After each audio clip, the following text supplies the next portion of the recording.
Oppenheimer, एक सच्ची कहानी पर आधारित फिल्म। आज की कहानी एक वैज्ञानिक पर आधारित फिल्म ओपेनहाइमर के बारे में है। फिल्म की शुरुआत रॉबर्ट ओपेनहाइमर के परमाणु विस्फोट के खौफनाक सपने से होती है। वर्ष 1954 में उन्हें सुरक्षा सुनवाई का सामना करना पड़ता है। इस सुनवाई में ये फैसला होना है कि ओपेनहाइमर गुप्त सूचना लीक करने के दोषी हैं या नहीं। ओपेनहाइमर का कहना है कि उनके पूरे जीवन को ध्यान में रखते हुए ही इस मामले को समझा जा सकता है। 1924 में युवा ओपेनहाइमर कैम्ब्रिज में भौतिकी की पढ़ाई शुरू करता है। एक प्रयोग के दौरान वह गलती से रसायन गिरा देता है। टीचर उसे दोबारा शुरू करने को कहता है, लेकिन ओपेनहाइमर नील्स बोहर के व्याख्यान में जाना चाहता है। टीचर के मना करने पर वो गुस्से में टेबल पर रखे सेब में जहर मिला देता है और फिर चुपके से बोहर के व्याख्यान में भाग लेने चला जाता है। लेकिन अगले दिन होश में आने पर वो वापस क्लासर में दौड़ता है ताकि वह जहरीला सेब किसी को न खा ले। वहाँ उसकी मुलाकात बोहर से होती है और वो उन्हें जहरीला सेब खाने से बचा लेता है। ओपेनहाइमर के ज्ञान से प्रभावित होकर बोहर उसे ऐसी यूनिवर्सिटी जाने की सलाह देते हैं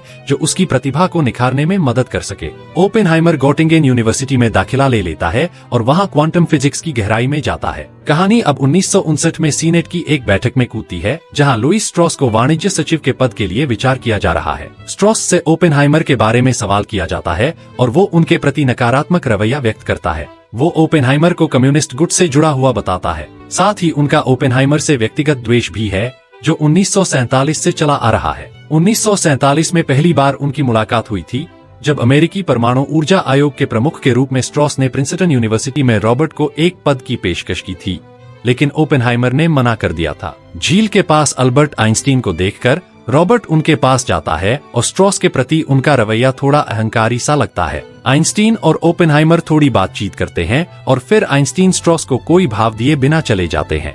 गोटिंगेन यूनिवर्सिटी से पढ़ाई खत्म करने के बाद रॉबर्ट हाइजेनबर्ग का लेक्चर सुनने गए। हाइजेनबर्ग ने रॉबर्ट की तारीफ करते हुए साथ में रिसर्च करने का ऑफर दिया, लेकिन रॉबर्ट ने मना कर दिया क्योंकि वो वापस अमेरिका जाने वाले थे। बर्कले में पढ़ाना शुरू करने पर रॉबर्ट के केवल एक ही स्टूडेंट थे, मगर जल्द ही उनके बारे में लोगों में चर्चा होने लगी और स्टूडेंट्स की संख्या बढ़ती गई। सुनवाई में स्ट्रॉस ने बताया कि रॉबर्ट के वामपंथी विचारों के कारण उनके अमेरिका वापस लौटने पर ही FBI उनकी फाइल बनाने लगी थी। एक दिन रॉबर्ट कम्युनिस्ट पार्टी USA की मीटिंग में शामिल हुए, जहां उनकी मुलाकात होकन चार्लर और जीन टेटलॉक से हुई। उनका जीन से अफेयर चल निकला, लेकिन जीन के मिजाज बार बार बदलने की वजह से उनके रिश्ते में उतार चढ़ाव आते रहे। इसी दौरान वैज्ञानिक दुनिया से आने वाली खबरों ने उनके रिश्ते की परेशानियों को और बढ़ा दिया। जर्मनी में यूरेनियम परमाणु के विभाजन की खबर आने पर ओपेनहाइमर को लगता है कि इससे परमाणु बम बनाया जा सकता है। इसके कुछ ही समय बाद हिटलर पोलैंड पर हमला कर देता है और द्वितीय विश्व युद्ध शुरू हो जाता है। कम्युनिस्ट पार्टी की एक बैठक में रॉबर्ट की मुलाकात कैथरीन वैन से होती है और वो दोनों प्यार में पड़ जाते हैं। कैथरीन अपने पति को छोड़कर रॉबर्ट से शादी कर लेती है, लेकिन रॉबर्ट शादीशुदा होने के बाद भी जीन के साथ मिलना जुलना बंद नहीं करते। सुनवाई के दौरान ओपेनहाइमर स्वीकार करते हैं कि युद्ध की शुरुआत में कम्युनिस्टों की तटस्थता ने उनमें उनके भरोसे को बहुत कम कर दिया था। वह यह सब तब भी कहते हैं जबकि कैथरीन यूनिवर्सिटी में उनकी पार्टी की सदस्य थीं। यूनिवर्सिटी में ओपेनहाइमर की मुलाकात जनरल लेस्ली ग्रोव्स से होती है, जो उन्हें परमाणु बम बनाने के लिए मैनहट्टन प्रोजेक्ट का निदेशक बनने का निमंत्रण देते हैं। जनरल को चिंता है कि नाजी भी ऐसा ही विनाशकारी हथियार विकसित कर सकते हैं और उनके पास इसे विकसित करने में काफी बढ़त है। रॉबर्ट का कहना है कि अमेरिका के पास हिटलर से आगे निकलने का सिर्फ एक ही मौका है। उन्हें उम्मीद है कि हिटलर का यहूदी विरोधी रुझान उसे यहूदी वैज्ञानिकों जैसे हीजेनबर्ग को बम विकसित करने की अनुमति नहीं देगा। रॉबर्ट का तर्क है कि हिटलर के दमन से अमेरिका भागे अन्य देशों के वैज्ञानिकों को भी इसके विकास में शामिल किया जाना चाहिए। जनरल ग्रोव्स को यह विचार पसंद नहीं आता, लेकिन रॉबर्ट उन्हें आश्वस्त करते हैं कि परमाणु दौड़ में जीत हासिल करने की यही एक उम्मीद है। मैनहट्टन प्रोजेक्ट की जरूरतों के लिए वैज्ञानिकों और उनके परिवारों के लिए लॉस एलामोस में एक अलग शहर बनाया जा रहा है। उसी समय ओपेनहाइमर और ग्रोव्स परमाणु बम बनाने के लिए देश भर में सर्वश्रेष्ठ वैज्ञानिकों को इकट्ठा करने के लिए यात्रा करते हैं। कुछ वैज्ञानिकों को अपने ज्ञान का इस्तेमाल सामूहिक विनाश के हथियार बनाने के लिए पसंद नहीं आता, जिस पर रॉबर्ट जवाब देते हैं कि हमें ऐसा हथियार बनाने में बेहतर लगता है, बजाय इसके कि नाजी ऐसा करें। कुछ समय बाद उनकी पहली मुलाकात में ही गणनाओं में एक गंभीर समस्या सामने आती है। रॉबर्ट वैज्ञानिकों को गणनाओं को फिर से करने के लिए कहते हैं और वह खुद आइंस्टीन से सलाह लेने जाते हैं। इस बात की आशंका है कि यूरेनियम के अनियंत्रित क्षय से एक चैन रिएक्शन शुरू हो सकता है जो रुकेगा नहीं और पूरी दुनिया को तबाह कर देगा। रॉबर्ट आइंस्टीन से गणनाओं को दोबारा जांचने के लिए कहते हैं, लेकिन वे कहते हैं कि यह रॉबर्ट का काम है, उनका नहीं। आइंस्टीन का केवल यही अनुरोध है कि अगर ये गणनाएं सही हैं, तो वे नाजियों को सूचित कर देंगे ताकि कोई भी पक्ष दुनिया को नष्ट न कर सके। लॉस एलामोस में वापस रॉबर्ट को सूचित किया जाता है कि उन्होंने गणनाओं को दोबारा जांच लिया है और मानव निर्मित सर्वनाश की संभावना लगभग शून्य है। कुछ महीनों बाद होकनचालर रॉबर्ट को संकेत देते हैं कि सोवियत संघ के साथ उनकी खोजों को साझा करना एक अच्छा विचार होगा, लेकिन रॉबर्ट मना कर देते हैं, जिसकी उन्होंने सालों बाद सुनवाई में रिपोर्ट दी थी। फिल्म की घटनाएं 1959 में वापस चली जाती हैं, जब स्ट्रॉस को वाणिज्य सचिव के रूप में नामांकित करने पर सुनवाई हो रही थी। सीनेट ने घोषणा की कि एक निश्चित वैज्ञानिक को गवाही देने के लिए बुलाया जाएगा। स्ट्रॉस को डर है कि वह उनके बारे में क्या कहेगा। वैज्ञानिकों के बीच यह माना जाता है कि अमेरिकी परमाणु ऊर्जा आयोग के प्रमुख के रूप में स्ट्रॉस 1954 में ओपेनहाइमर के साथ जो हुआ उसके लिए जिम्मेदार हैं। घटनाक्रम फिर से पीछे की ओर जाता है। लॉस एलामोस में एक बैठक में वैज्ञानिक परमाणु बम की विनाशकारी शक्ति पर चर्चा करते हैं। वैज्ञानिकों में से एक हाइड्रोजन बम के विचार का प्रस्ताव रखता है, जो परमाणु बम से सैकड़ों गुना अधिक शक्तिशाली होगा, लेकिन चूंकि इसे अभी भी परमाणु बम पर आधारित होना होगा, इसलिए वे इस विचार को टालने का फैसला करते हैं।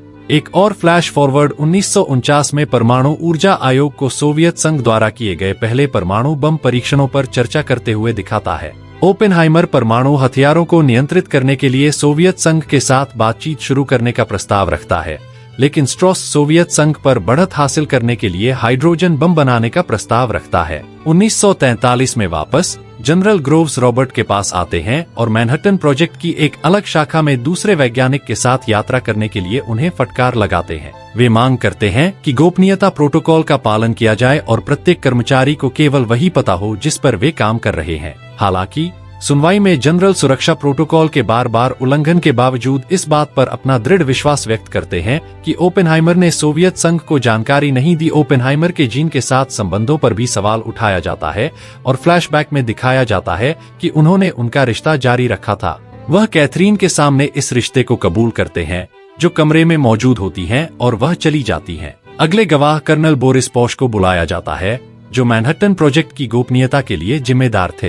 कर्नल रिपोर्ट करते हैं कि एक दिन ओपेनहाइमर ने एक निश्चित सोवियत जासूसी नेटवर्क के बारे में संकेत देने की कोशिश की थी, जिसने एक मध्यस्थ के माध्यम से उन्हें जानकारी देने की पेशकश की थी। बोरिस इस मध्यस्थ का नाम जानना चाहते थे, लेकिन रॉबर्ट ने परेशानी खड़ी नहीं करना चाहते हुए मना कर दिया। हालांकि कुछ महीनों बाद उन्होंने क्रिसमस पर एक नाम दिया। क्रिसमस पर नील्स बोहर लॉस एलामोस पहुंचते हैं, नाजी कब्जे के कारण यूरोप में फंसे हुए हैं। वह वैज्ञानिकों को कुछ सलाह देते हैं और ओपेनहाइमर को चेतावनी देते हैं कि वह मानवता को एक ऐसा हथियार दे रहे हैं जो उन्हें खुद ही नष्ट कर सकता है। उसी समय रॉबर्ट को जीन टेटलॉक की मौत के बारे में सूचित किया जाता है। उसने गोलियां ली थीं और बाथटब में डूब गई थी। रॉबर्ट को एक नर्वस ब्रेकडाउन हो जाता है। वह जंगल में चला जाता है, जहां कैथरीन उसे ढूंढती है और खुद को संभालने के लिए कहती है। वैज्ञानिकों की टीम में झगड़े शुरू हो जाते हैं, क्योंकि उनमें से एक वैज्ञानिक अभी भी हाइड्रोजन बम पर काम करना जारी रखता है और अपने कर्तव्यों को पूरा नहीं करता है। घटनाक्रम फिर से 1949 में वापस चला जाता है। परमाणु ऊर्जा आयोग हाइड्रोजन बम की व्यवहार्यता पर चर्चा करता है। ओपेनहाइमर फिर से परमाणु हथियारों को अंतर्राष्ट्रीय स्तर पर विनियमित करने के लिए एक आयोग बनाने का सुझाव देता है, न कि उनकी संख्या बढ़ाने का। उनका कहना है कि अगर हम ऐसा बम बनाते हैं तो सोवियत संघ के पास अपना खुद का बनाने के अलावा कोई विकल्प नहीं होगा। इसी बैठक में रॉबर्ट की मुलाकात विलियम बॉर्डन से होती है, जो कुछ समय बाद FBI को एक विस्तृत रिपोर्ट लिखेंगे, जिसमें वे आरोप लगाएंगे कि ओपेनहाइमर ने हाइड्रोजन बम के निर्माण में तोड़फोड़ की, जिसमें उनकी मदद रॉबर्ट की व्यक्तिगत फाइल से मिली थी, जो उन्हें सेना विभाग के उनके शुभचिंतकों द्वारा दी गई थी। वापस 1945 में वैज्ञानिक हिटलर की मृत्यु और जर्मनी के आत्मसमर्पण के बारे में चर्चा करते हैं। कुछ वैज्ञानिक सवाल करते हैं कि क्या परमाणु बम का इस्तेमाल परीक्षण स्थल के अलावा कहीं और किया जाना चाहिए। ओपेनहाइमर प्रतिभागियों को संबोधित करते हुए जापान के खिलाफ परमाणु हथियारों के इस्तेमाल को जायज ठहराते हैं, क्योंकि बम का विकल्प एक नौसैनिक लैंडिंग है, जिससे शायद अधिक जानें चली जाएंगी। ओपेनहाइमर की टीम परमाणु बम के पहले परीक्षण विस्फोट की तैयारी करती है, जिसे ट्रिनिटी कहा जाता है। विस्फोट से एक दिन पहले रॉबर्ट खुद बम के पास जाता है ताकि यह महसूस कर सके कि क्या होने वाला है। परीक्षण 16 जुलाई की सुबह निर्धारित है। ओपेनहाइमर और ग्रोव्स बंकर में रात भर जागते रहते हैं, इस डर से कि विस्फोट सैद्धांतिक रूप से पूरी दुनिया को नष्ट कर सकता है। टीम विस्फोट को देखने के लिए धूप का चश्मा और वेल्डिंग चश्मा जमा करती है। टाइमर उल्टी गिनती शुरू करता है।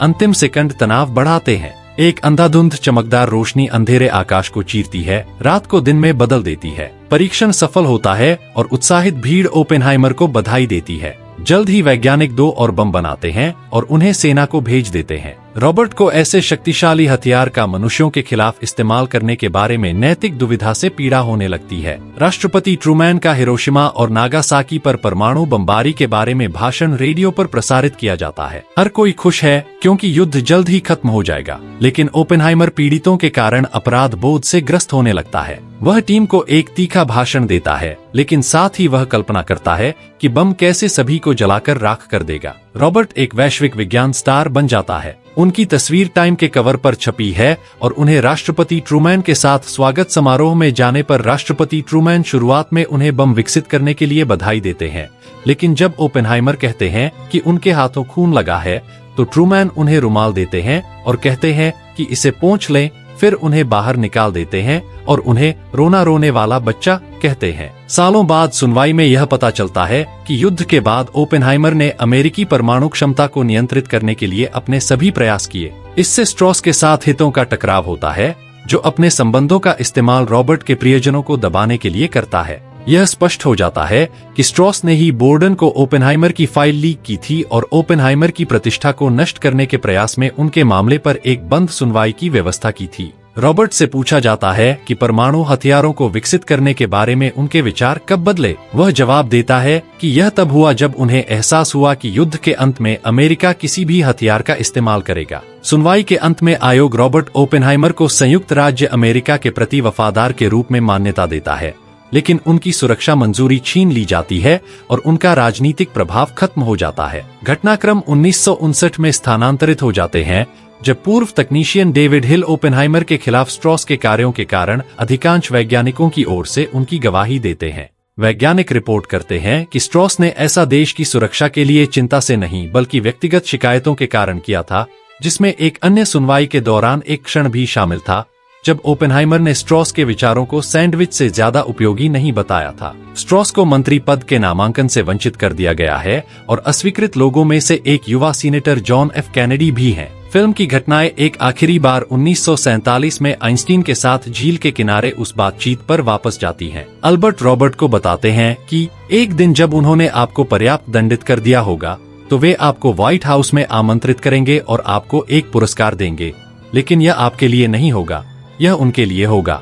आइंस्टीन जाने ही वाले थे, लेकिन ओपेनहाइमर उनसे पूछते हैं कि क्या उन्हें वह दिन याद है जब रॉबर्ट को एक चेन रिएक्शन शुरू होने का डर था जो पूरी दुनिया को नष्ट कर देगा। आइंस्टीन जवाब देते हैं, हाँ, मैं उस दिन को अच्छी तरह से याद करता हूँ। और आप जानते हैं रॉबर्ट, क्या हुआ? कुछ नहीं हुआ, दुनिया यथावत है, लेकिन आप हमेशा के लिए बदले गए हैं। फिल्म एक परमाणु मशरूम बादल के शॉट के साथ समाप्त होती है, जो दर्शकों को यह सोचने के लिए छोड़ देती है कि ओपेनहाइमर के आविष्कार का मानवता पर क्या प्रभाव पड़ेगा। इस तरह के और वीडियो देखने के लिए सब्सक्राइब करें और लाइक करें, इससे चैनल को वाकई मदद मिलती है। देखने के लिए धन्यवाद।